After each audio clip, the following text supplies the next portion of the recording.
Hello, hello, hello.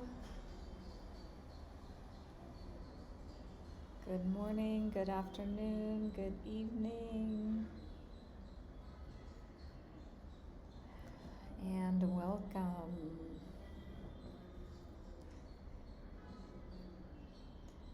I'm so glad to be here with you today. Hello, Jeff. I can't see everybody for some reason. Hi, Britt. Good evening.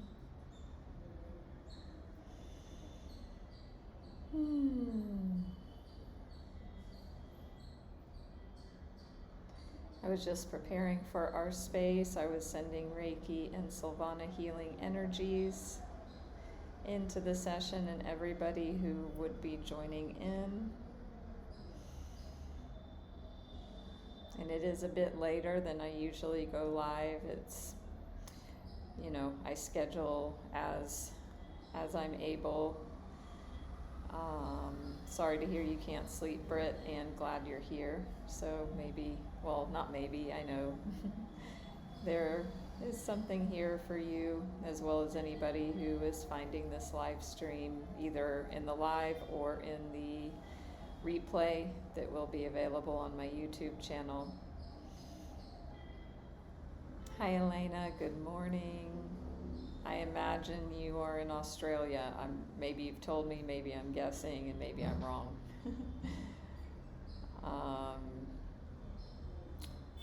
Welcome. Hi, J.E. You're in the UK.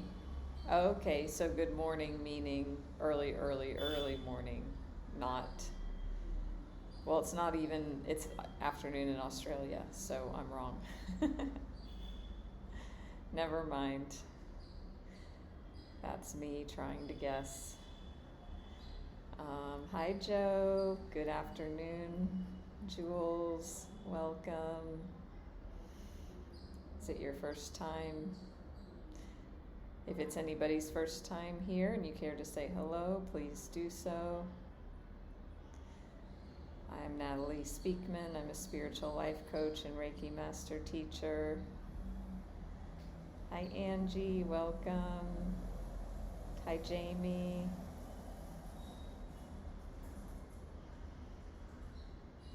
So, I'm really excited to be hosting this live stream today. If you are new to me, please give me a follow here on Insight Timer, as well as everywhere that I am. YouTube, Facebook, Instagram, website. Hi, Wendy.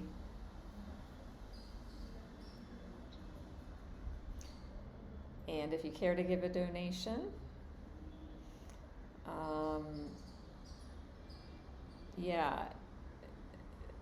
I don't know how many of you have seen what's going on around the donations in Insight Timer.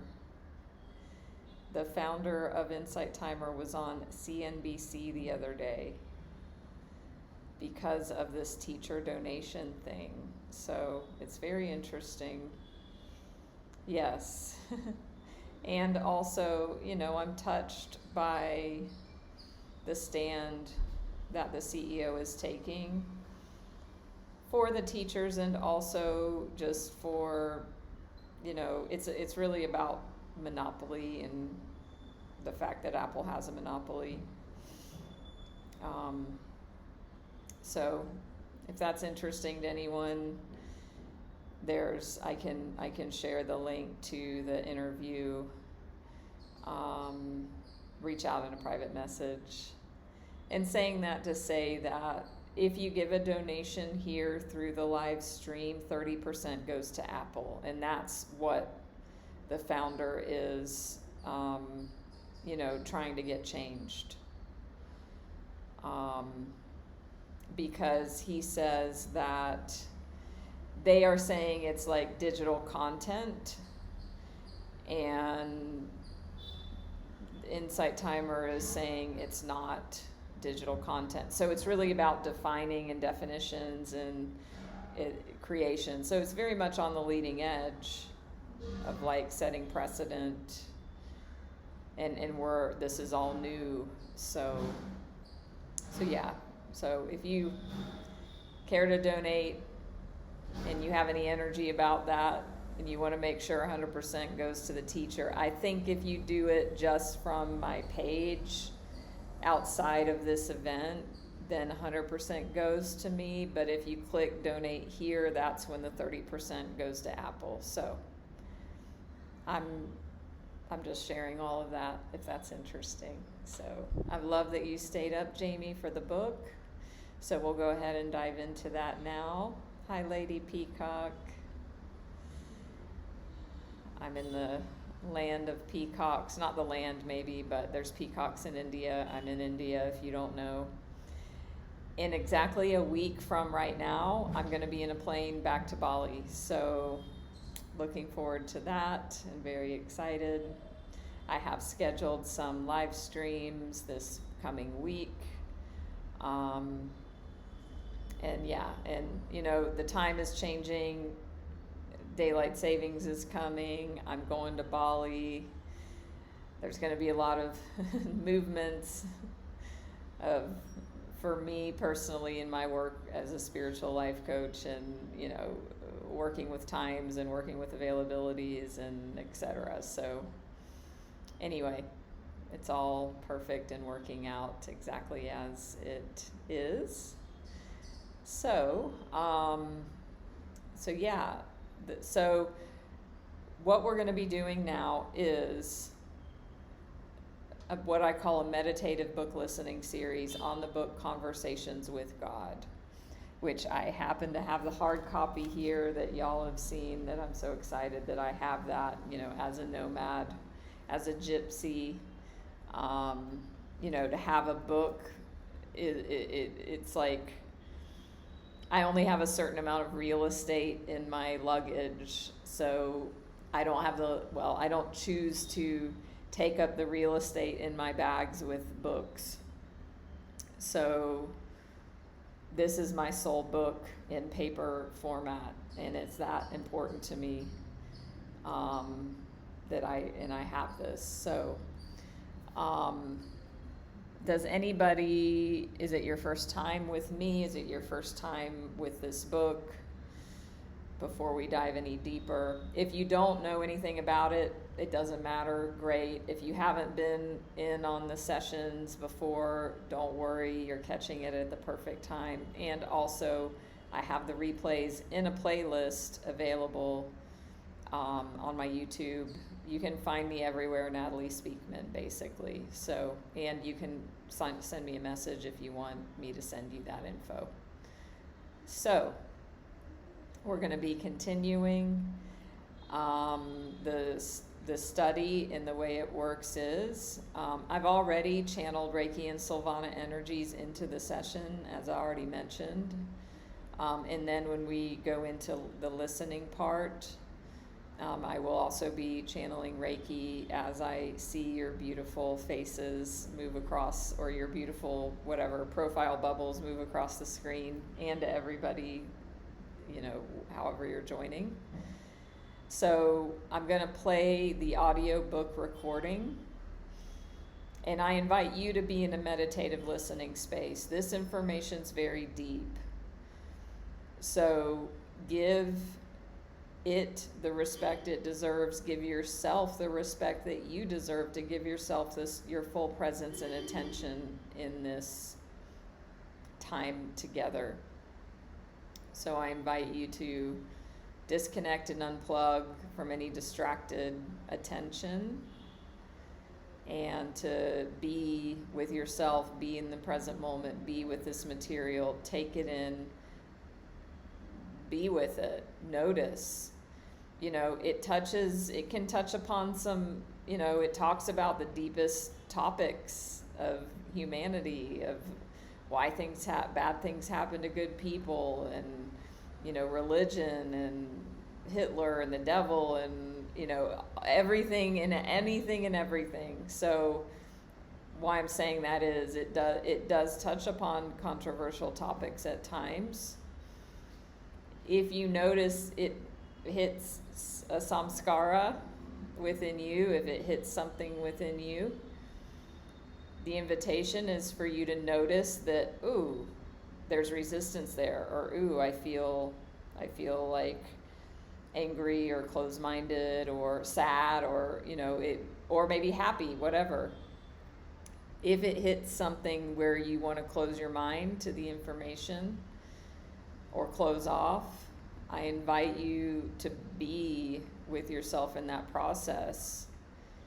Y'all have enough awareness to do this, to notice any reaction, and then to just be curious, like, isn't that interesting? Isn't that interesting? There was a response, a reaction in my body, in my mind, in my thoughts. And then to think, can I be open and be curious? What is it about that I'm resistant to? And then just get curious about it. I'm not saying you have to buy everything that you hear. It's not about that. It's about being an inquiry with yourself. So, any questions, comments so far? So, the audio that I'm playing has 3 voices on it. The book is a question and answer format. The questioner is the author, Neale Donald Walsch. So he plays that role in the audio that you hear. So you're going to hear him asking questions and debating with God in his own voice. And then the God voice who answers and talks back is 2 people, which is awesome. I love it. It's a man's voice and a woman's voice. So every so often it'll just flip to the other one. So just so you know how that goes, and so that you don't get lost and confused. So it goes back and forth like that. And if you want the audio link to what I'm going to play, send me a private message, an insight timer, wherever.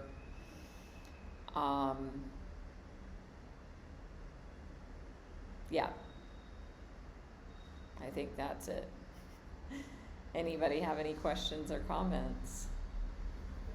And then however long I play, I'm just going to go by my intuition. And sometimes I'll replay a segment. Sometimes, so there's no set way that we do this as far as how long we listen.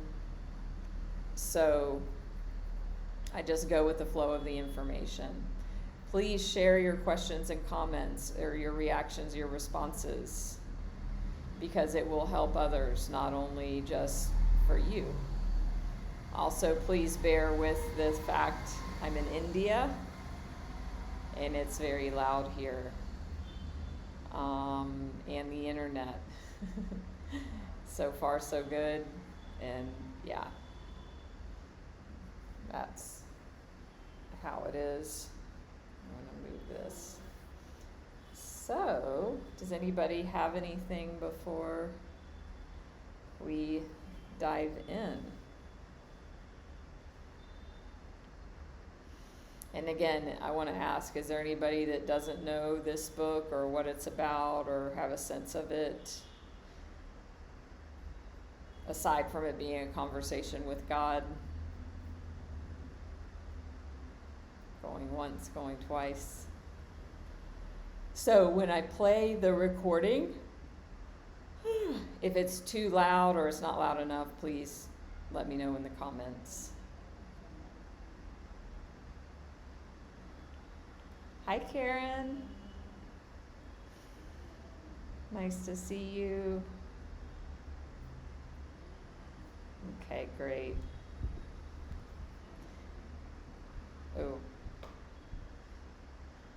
Phone on Do Not Disturb. Maybe some of you get to put your phone on Do Not Disturb as well. And I've already got this pulled up. So if you are following along in the audio, we ended at 2 hours, 7 minutes. I rewound a couple minutes so we can reorient back to where we were. and we will continue on. So I invite you to come into a meditative posture, internally, externally, to come into presence with this very powerful teaching, and be with a capital B. Be with this material, be with yourself. And we'll begin. Fear is the other end of love. It is the primal polarity. In creating the realm of the relative, I first created the opposite of myself. Now, in the realm in which you live on the physical plane, there are only two places of being, fear and love. Thoughts rooted in fear will produce one kind of manifestation on the physical plane. Thoughts rooted in love will produce another. The masters who have walked the planet are those who have discovered the secret of the relative world and refuse to acknowledge its reality. In short, masters are those who have chosen only love. In every instance, in every moment, in every circumstance, even as they were being killed, they loved their murderers. Even as they were being persecuted, they loved their oppressors. This is very difficult for you to understand, much less emulate. Nevertheless, it is what every master has ever done. It doesn't matter what the philosophy, it doesn't matter what the tradition, it doesn't matter what the religion. It is what every master has done. This example and this lesson has been laid out so clearly for you, time and time again, over and over has it been shown to you. Through all the ages and in every place, through all your lifetimes and in every moment, the universe has used every contrivance to place this truth before you, in song and story, in poetry and dance, in words and in motion. In pictures of motion, which you call motion pictures, and in collections of words, which you call books. From the highest mountain, it has been shouted. In the lowest place, its whisper has been heard. Through the corridors of all human experience has this truth been echoed. Love is the answer. Yet you have not listened. Now come you to this conversation, asking God again what God has told you countless times in countless ways. Yet I will tell you again, here. Will you listen now? Will you truly hear? What do you think brought you to this? How does it come to pass that you are listening to this? Do you think I know not what I am doing? There are no coincidences in the universe. I have heard the crying of your heart. I have seen the searching of your soul. I know how deeply you have desired the truth. In pain have you called out for it, and in joy. Unendingly have you beseeched me, show myself, explain myself, reveal myself. I am doing so here, in terms so plain, you cannot misunderstand. In language so simple, you cannot be confused. In vocabulary so common, you cannot get lost in the verbiage. So go ahead now, ask me anything, anything. I will contrive to bring you the answer. The whole universe will I use to do this, so be on the lookout. This is far from my only tool. You may ask a question, then put this down, but watch, listen. The words to the next song you hear, the information in the next article you read, the storyline of the next movie you watch, the chance utterance of the next person you meet, or the whisper of the next river, the next ocean, the next breeze that caresses your ear. All these devices are mine. All these avenues are open to me. I will speak to you if you will listen. I will come to you if you will invite me. I will show you then that I have always been there, always. I've searched for the path to God all my life. I know you have. And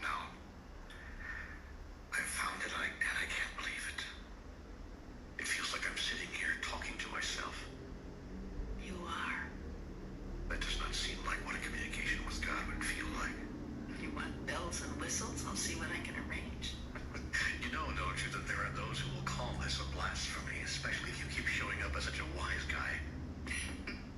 Let me explain something to you. I'm going to pause it there before we continue. Who else was moved by those beautiful words? Did that resonate with anyone else? Love is all there is. The great masters lived that. There's only fear and love. So earlier in the book it was talking about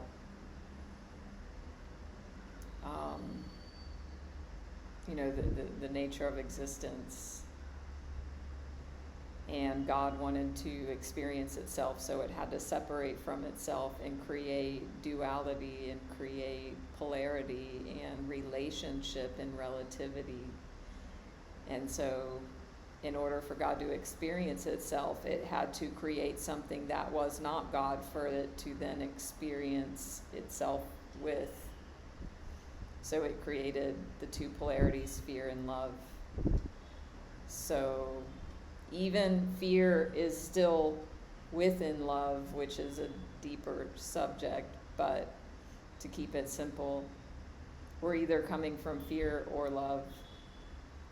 And that our thoughts, whatever energy that they are coming from, is going to create the result, either fear or love. And so it was saying that the masters, and that's why they're called the masters. Every master has lived this, knows this truth. I was reminded whenever it was she was talking that, Jesus on the cross, no matter how you feel about that, but just even taking it as a story or more, that, he said, "Forgive them, Father, they know not what they do." I mean, he was not thinking about his own suffering. He was embodying love. And so God was saying in that passage just now how everything from the whisper of the wind to, a river flowing, to the next song you hear, to the next person you meet, everything is a conspiracy to show you and bring you to love and be love. Of course, it said it way more eloquently than I just did.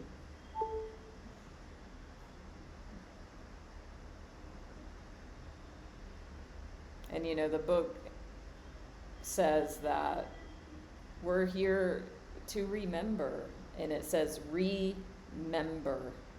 It breaks that down. We are in the membership of God. We are God. We've just forgotten.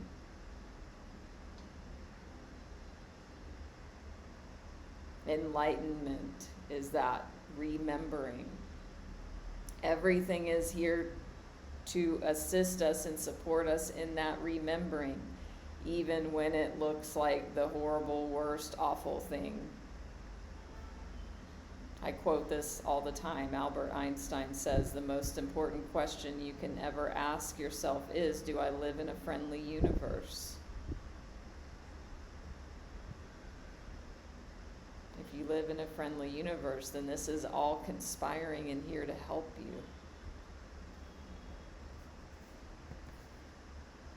So, and then before I paused, the author comes back on, Neale Donald Walsch, and is just like, I've been looking for this my whole life. So for anyone here who's been seeking, searching, wanting answers, wishing, is God, whatever that means to you, is it hearing you? there, if you're hearing this or hearing the replay, however it is, there is your answer. There's your confirmation. That's a really powerful moment in the book. It's a really beautiful passage. Hi, Mary, Wendy. So, who all is this, like, who all is this for? Who all is like, I've been wanting confirmation and there it is? Is there anybody that this message is for here and now? I also, before we started, I drew a card, an oracle card from the Work Your Light deck. And with the intention of like, okay, through the lens of conversations with God and the material, you know, drawing a card based on that for you all. Britt, B, you're welcome.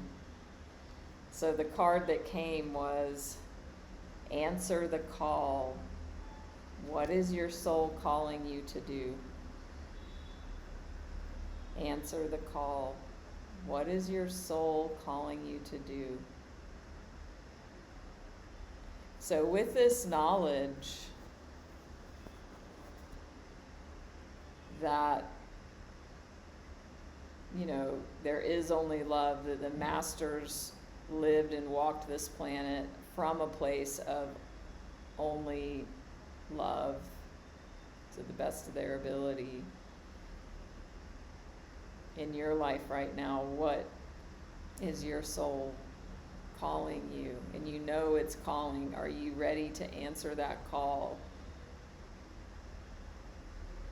For me, I've been playing small in my life in some ways. I've greatly transformed in many ways, and there's always more to grow into.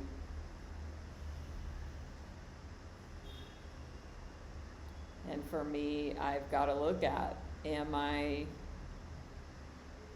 ready to answer my soul's calling for the next level of my evolution?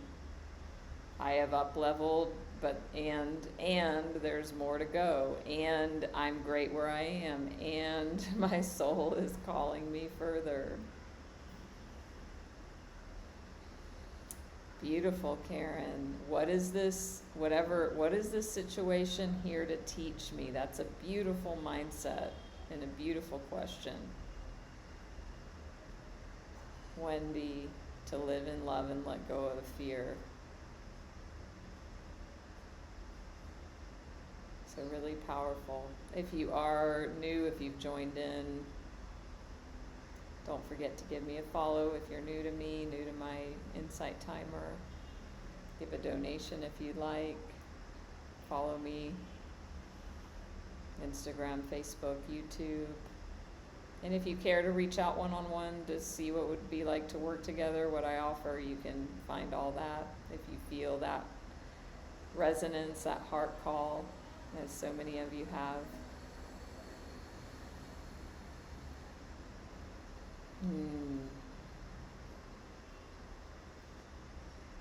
Fear versus love. So we'll go ahead and continue. Yeah, Jamie, rather than good versus evil. So I think the book has already kind of dove into some of those concepts about evil and devil and religion and things. And, you know, I think it'll talk about it more. Yeah, and I agree with you there.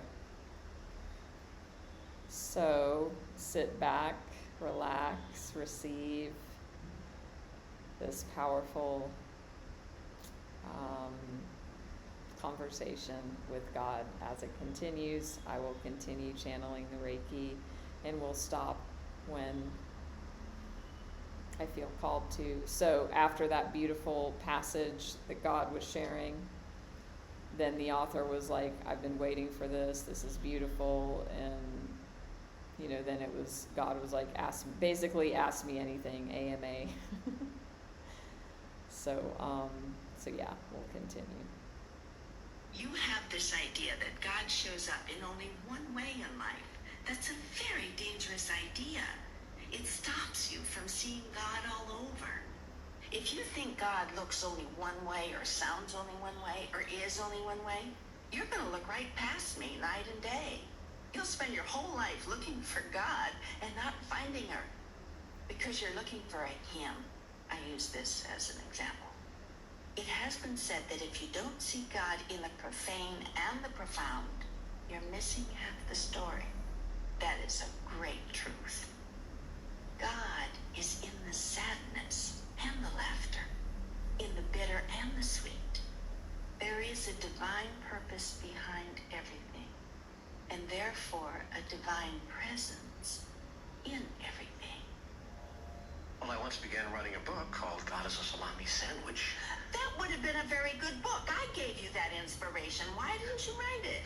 Well, it felt like blasphemy, or at the very least, horribly irreverent. You mean wonderfully irreverent. What gave you the idea that God is only reverent?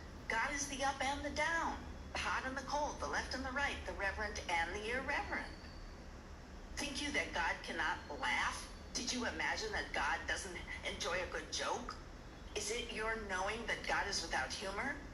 I tell you, God invented humor. Must you speak in hushed tones when you speak to me?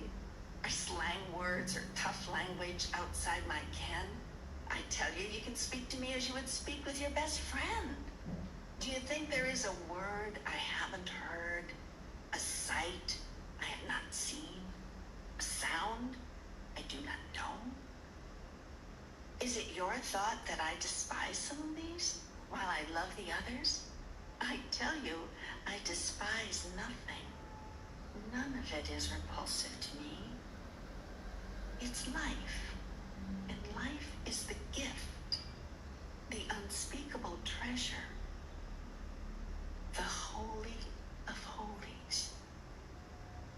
I am life, for I am the stuff life is. Its every aspect has a divine purpose. Nothing exists, nothing, without a reason understood and approved by God. How can this be? How can this be? What of the evil which has been created by man? You cannot create a thing, not a thought, an object, an event, no experience of any kind, which is outside of God's plan. For God's plan is for you to create anything, everything, whatever you want. In such freedom lies the experience of God being God. And this is the experience for which I created you, and life itself. Evil is that which you call evil, yet even that I love. For it is only through that which you call evil that you can know good. Only through that which you call the work of the devil that you can know and do the work of God. I do not love hot more than I love cold, high more than low, left more than right. It's all relative. It is all part of what is. I do not love good more than I love bad. Hitler went to heaven. When you understand this, you will understand God. But I have been raised to believe that good and bad do exist, that right and wrong are opposed, that some things are just not okay, not all right, not acceptable in the sight of God. Everything is acceptable in the sight of God, for how can God not accept that which is? To reject a thing is to deny that it exists. To say that it is not okay is to say that it is not a part of me, and that's impossible. Yet, hold to your beliefs and stay true to your values, for these are the values of your parents, of your parents' parents, of your friends, and of your society. They form the structure of your life, and to lose them would be to unravel the fabric of your experience. Still, examine them one by one. Review them piece by piece. Do not dismantle the house, but look at replace those which appear broken, which no longer support the structure. Your ideas about right and wrong are just that, ideas.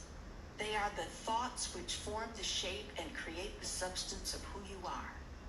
There would be only one reason to change any of these, only one purpose in making an alteration, if you are not happy with who you are. Only you can know if you are happy. Only you can say of your life, this is my creation in which I am well pleased.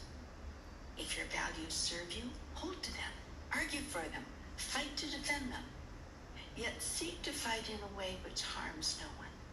Harm is not a necessary ingredient in healing.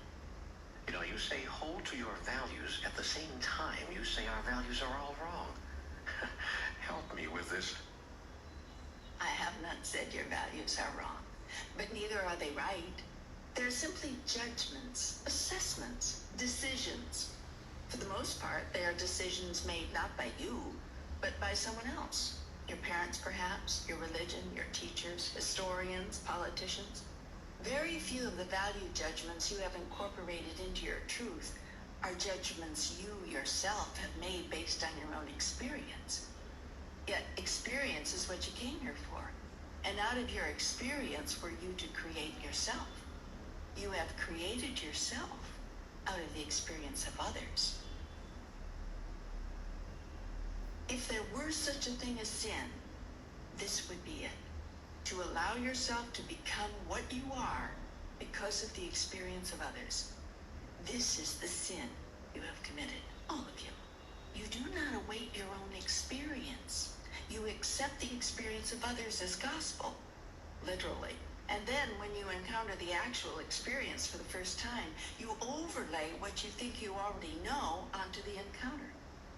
If you did not do this, you might have a wholly different experience, one that might render your original teacher or source wrong. In most cases, you don't want to make your parents, your schools, your religions, your traditions, your holy scriptures wrong. So you deny your own experience in favor of what you have been told to think. Nowhere can this be more profoundly illustrated than in your treatment of human sexuality. Everyone knows that the sexual experience can be the single most loving, most exciting, most powerful, most exhilarating, most renewing, most energizing, most affirming, most intimate, most uniting, most recreative physical experience of which humans are capable. Having discovered this experientially, you have chosen to accept instead the prior judgments, opinions, and ideas about sex promulgated by others, all of whom have a vested interest in how you think. These opinions, judgments, and ideas have run directly contradictory to your own experience. Yet because you are loath to make your teachers wrong, you convince yourself it must be your experience that is wrong. The result is that you have betrayed your highest truth about this subject with devastating results. You have done the same thing with money. Every time in your life that you have had lots and lots of money, you felt great. You felt great receiving it, and you felt great spending it. There was nothing bad about it, nothing evil, nothing inherently wrong. Yet you have so deeply ingrained within you the teachings of others on this subject that you have rejected your experience in favor of truth. Having adopted this truth as your own, you have formed thoughts around it, thoughts which are creative. You have thus created a personal reality about money which pushes it away from you. For why would you seek to attract that which is not good? Amazingly, you have created the same contradiction around God. Everything your heart experiences about God tells you that God is good. Everything your teachers teach you about God tells you God is bad. Your heart tells you God is to be loved without fear. Your teachers tell you God is to be feared, for he is a vengeful God. You are to live in fear of God's wrath, they say. You are to tremble in his presence. Your whole life through, you are to fear the judgment of the Lord, for the Lord is just, you are told. And God knows you will be in trouble when you confront the terrible justice of the Lord. You are therefore to be obedient to God's commands, or else. Above all, you are not to ask such logical questions as, if God wanted strict obedience to his laws, why did he create the possibility of those laws being violated? Ah, your teachers tell you, because God wanted you to have free choice. Yet what kind of choice is free when to choose one thing over the other brings condemnation? How is free will free when it is not your will but someone else's which must be done? Those who teach you this would make a hypocrite of God. You are told that God is forgiveness and compassion. Yet if you do not ask for this forgiveness in the right way, if you do not come to God properly, your plea will not be heard. Your cry will go unheeded. Even this would not be so bad if there were only one proper way. But there are as many proper ways being taught as there are teachers to teach them.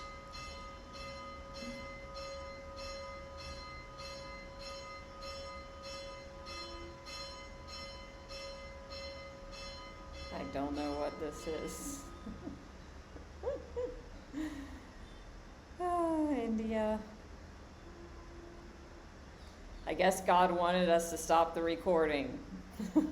That's what was happening. Ooh, hi Wendy. It's 88 meditators. Okay, we're gonna need to rewind some of that because I could not. I mean, as I said, if you've been here from the beginning, like, this material is so deep and dense. Yeah. As we were experiencing it, I was like, I'll let the book speak because it will say way better than whatever little thoughts I have. So I'm gonna rewind that a bit, but we'll pause here. Obviously, we were meant to pause. I don't know what that bell was. It sounded like a train thing, but then anyway, I don't know. But so interesting that earlier it was saying, like, the next song you hear, all of that, it's like, okay, then there's no coincidences, so that was being drowned out by the bell for a reason. So there was so much that was covered in that snippet, right, y'all? And Jamie, how interesting, if you're still awake, you brought that piece in about good and evil, and I knew it was somewhere, and then there it was, and it does address it, here and there, but how interesting that it directly addressed that right after you brought that in. That was really cool. So yeah, call to prayer. I'm actually, like, if y'all follow me on social media, I post stories, and out my balcony behind here, I mean, it's a beautiful view, and there's this church from the 1800s right across the street. I don't know if that's what that bell was. But every morning at like 6:30 a.m., I think it's Catholic, I'm not sure, but they have a service and there's chanting, and yeah, it's really, really nice. So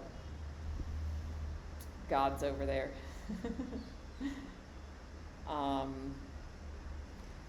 So Artem, did what you heard after you wrote that question, is she saying there's no God or religion is not a God? Did you feel that there was more clarity as the audio continued? Did that, because it went a bit deeper into religion after you asked that, so I wondered if that maybe even answered your question. And I don't know if you missed, if this is your first time joining, if you know this book, or if you joined in after I started, because I gave like okay, so that makes sense why you would ask also. The book is a dialogue between God and the author. So the woman's voice is God's voice, if that's helpful. So, hi, Amelia. Yeah, so I don't even know, like, we could have hours and hours of discussion on that last 10 minutes or whatever that was. I feel like I don't even know where to dive in with that. Because so, as a life coach, probably my biggest job is to listen. So I think that I do have a bit of skill with listening and retaining and then, reflecting. So bringing those skills in to kind of summarize what the snippets we just heard. I know, whatever, I'll miss a lot, but it was, and if anyone has their own, like, what they got from the piece we just heard, please share it, or if you have any questions. Hi, Gary.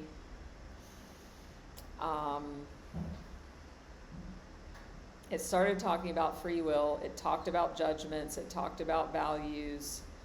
It said, did you catch that? The biggest sin, if there was such a thing, would be that humans take other people, history, culture, society, whatever, family, ancestors, experiences, and then just buy into them and believe that must be the truth for the person. Did y'all catch that? The book says it more eloquently, but that's what it said. And so the invitation there is that we don't do that. And that we get to have our own experiences without judgment, from a judgment-free place. Judgments are, it said, beliefs and opinions that are, on top of the actual experience. So this goes really deep. But that piece came in. The quote, Hitler went to heaven, I think I said it when Jamie brought up good and evil, and then I was saying what the book talks about, and then a few minutes later it said that. So you can't make this shit up. So my understanding, as I've listened to this probably 7 times, this book, I've read it also. I'm not an expert, but I do have a basic grasp. Basically, one of the key points is that God does not judge, and that's what it was saying in what we just heard. God is in the black, the white, the left, the right, the up, the down, the good, the bad, in the what is. God doesn't judge what is because it's incapable of judging itself, and what is God, because there is nothing outside of that. Does that land? Yes, it is a lot to take in. And so Artem and anyone else that's here that's like, that's a lot to take in. You're here, you're hearing this because you're ready to hear it. I'm not trying to convince you or influence you in one way or another. I'm just inviting you to, okay, every moment of your life up until now has unfolded. You happen to be hearing this, or if you're hearing the replay, whatever, because you're ready to hear it. There's something here for you.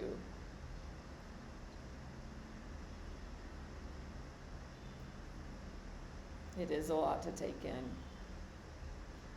To me, it makes sense. And it wasn't like the first time I heard this, I just like got it or believed it. I had to like take it in. And now I have, and I believe that it's true for me, and it makes sense. God doesn't judge. It cannot judge itself. It created relativity. It created fear so that we know love. You know, if there's only light, there would be no experience, that we would have nothing to compare it to. So this is the relativity. So it needed to create polarity. If it was only ever sunny, we wouldn't even know what sunny was. There would be no context in which to experience, and that's where we came from. That is the oneness.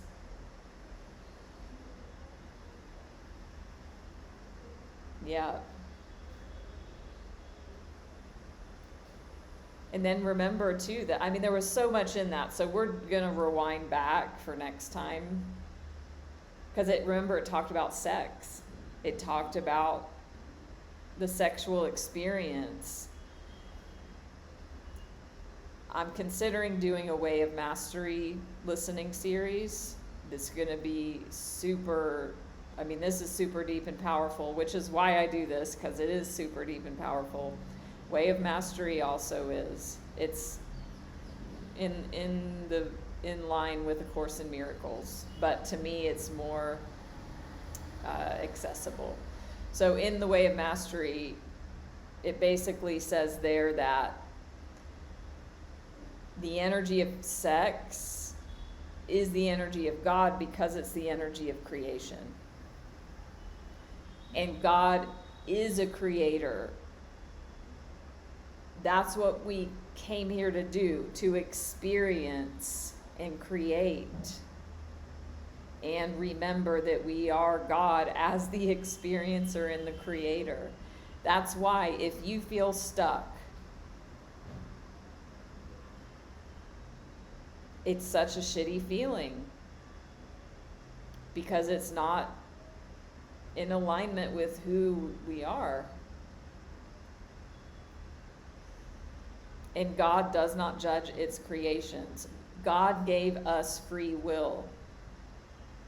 And so it's also talked about that.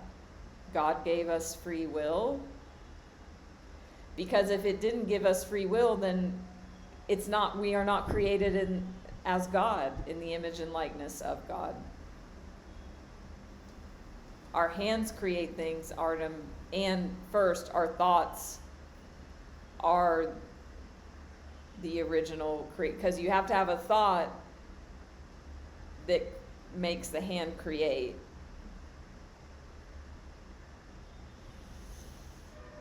So I grew up Christian with the idea of sin, good, bad, right, and wrong, evil, devil, hell.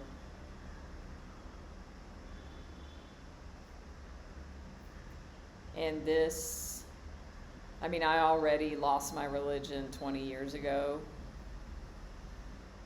And this just really resonates as true, that God does not judge, because that's not its nature. Because if it judged, it'd be judging itself, because this is God's creation and I am God's creation, and what I create is God's creation. Now when we get into things like evil and bad things that we label as bad. The way I work with that stuff is I don't know. I don't know. I'm not, I don't have the mind of God in this human 3D incarnation. So I don't have access to the mind of God in the sense that I don't know why, you know, this person's homeless on the street or why bad things happen.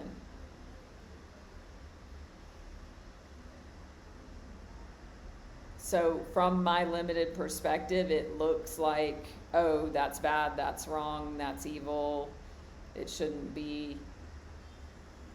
I don't have all the information. So I can have compassion, and also I need to withhold judgment because I don't have that awareness in this human body. Beautiful bee. Yes, I agree. And the thing is, when people don't push their religion or their beliefs on others, it actually makes it more attractive. Just like anything.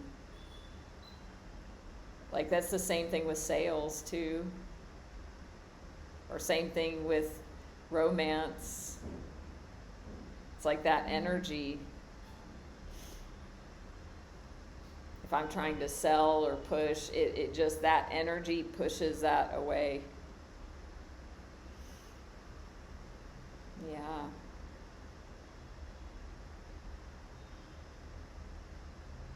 And you know, Artem, thank you for sharing that too. It's like we get, you know, to acknowledge too, like the lineage. I do ancestral clearing, so I think about that, like the lineage, the ancestral patterns, and all of that as well that plays into all of this. So we're going to end it here. Send me a private message if you want the audio recording that I'm playing. Don't forget to follow me here on Insight Timer. Give a donation if you like. If you want to set up a session with me, please check out my profile. You can see more about how I work with people. If you feel that call, honor that. I will be going live again soon. When, I don't know, but if you follow me, you can see. And don't forget your card here. Answer the call. What is your soul calling you to do?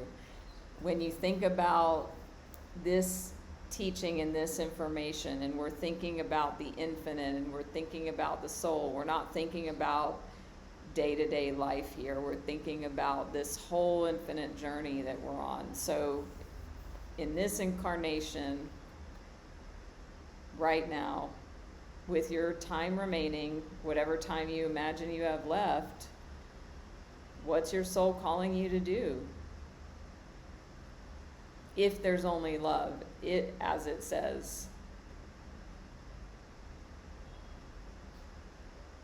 If you want support with that, I mean, that's definitely what I do with the spiritual life coaching. You're welcome, Elena. Glad to see you.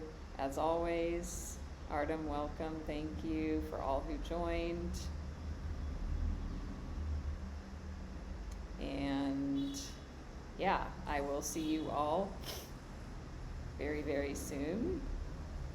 Definitely for Saturday Night Live this weekend. And I can't remember. I'm going to check because now I want to know when is my next live stream.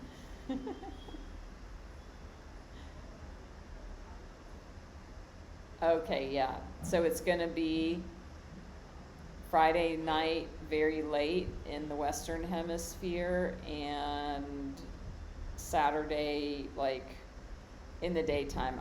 Because I have some things in the morning, so, but I did want to go live, so it's going to be at, like, a middle of the night time for those of you in the West. So join, or you can watch the replays too.